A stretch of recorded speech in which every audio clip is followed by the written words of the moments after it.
nous as demandé de te rejoindre dans un atelier, tu nous as demandé de te rejoindre ici dans un parc, en pleine nature. Oui. Je ne connais pas du tout ton univers artistique, donc je suis très très intrigué et j'aimerais bien justement que tu nous présentes ton univers artistique. Bon, effectivement, mon atelier, c'est là, dans la nature, que ce soit au parc de Noisiel comme aujourd'hui, ou dans des lieux où je trouve une rivière, des rochers, de la terre, des arbres. Et moi, ce que j'aime, c'est vraiment aller explorer des sensations corporelles au contact des éléments naturels. Dans un arbre, dans le sable, explorer comment poser mon corps dans l'environnement naturel et puis goûter les sensations dans les 5 sens que ça m'amène. Et ces sensations amènent pour moi des émotions. Je me laisse en fait guider par le plaisir, tout simplement, de ce que je rencontre dans ces lieux de nature. Et je considère que finalement, cette exploration, cette déambulation en quête de sensations, c'est une sorte de création en soi.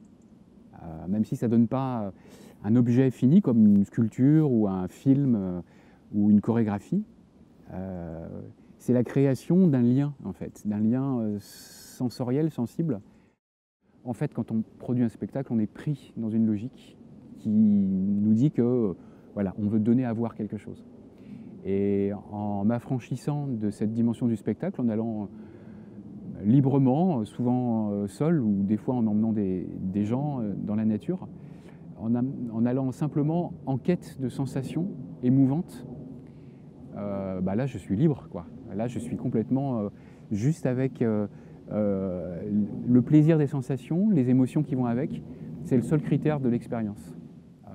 Et moi ce que je vais chercher aussi dans ce genre d'expérience, c'est de retrouver une connexion plus profonde à mon corps, à l'animalité qu'il y a en moi.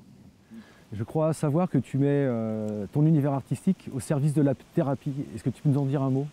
Oui, je pratique aussi la psychothérapie 2 jours et demi par semaine. Et ça, c'était pour moi vraiment une quête de découvrir ce qu'il y a à l'intérieur de l'être humain, d'aller plus loin dans la rencontre avec les autres que ce qu'on peut vivre comme relation sur un spectacle ou après une représentation. Et en fait, après une dizaine d'années de pratique de la psychothérapie, je m'aperçois que je peux vraiment commencer à réunir ces deux mondes-là, le monde de la relation sensorielle du corps à la nature et puis le monde de la psychothérapie.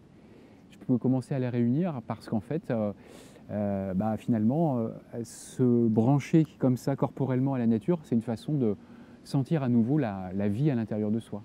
Il y a dans le parc ici à Noisiel, je crois, un arbre avec lequel tu as une relation très très particulière. Ah oui, il y a le marronnier là-bas où j'aime bien grimper. C'est vrai que je vais grimper dans les arbres qui m'amusent, mais celui-là, il est particulièrement hospitalier. Il a des branches comme ça, solides, et en même temps qui sont très longues et flexibles. Donc des fois, je m'amuse un petit peu à bouger un petit peu dessus pour sentir comment lui, il répond quand je lui envoie une impulsion. J'aime bien aller le prendre dans mes bras ou des fois prendre des appuis avec simplement le cou, un coude, éviter l'appréhension des mains, qui est une préhension très habituelle. Et déjà dans cette expérience-là, de simplement se promener dans cet arbre, sans chercher à faire une belle forme, quelque chose de spectaculaire ou de chorégraphique, juste aller me promener dedans, en prenant le temps de respirer, en prenant le temps de regarder la lumière qui est là ce jour-là, à ce moment-là, les odeurs qui sont là à ce moment-là, parfois de fermer les yeux, de sentir la sensation du froid ou du soleil sur la peau, de sentir comment la branche elle ondule légèrement et comment ça communique à ma colonne vertébrale, quelque chose qui est au-delà des mots, mais c'est une sorte de lien en fait. Et tu as raison de dire que c'est un lien particulier parce que c'est vrai que ça fait une quinzaine d'années que je me promène dans cet arbre-là. Je ne confonds pas, je ne le considère pas comme un être humain, c'est un arbre, mais j'ai un lien émotionnel, affectif avec cet arbre. Ça c'est sûr, quand je suis dedans, je me pose d'une façon particulière. Oui, tu le considères comme un être vivant, donc lui il t'aide aussi à vivre, il participe de ta vie. Lui, quand je me pose sur les branches qu'il propose assez généreusement comme ça, bah, j'ai le sentiment d'être bien déjà, tout simplement. Hein, il y a du plaisir. Et je me pose surtout sur la sensation du plaisir, d'abord. Et puis après, des fois, il y a de l'émotion qui vient, un sentiment de plaisir, de gratitude, de retrouver un être vivant qui m'est cher, je dirais. Voilà.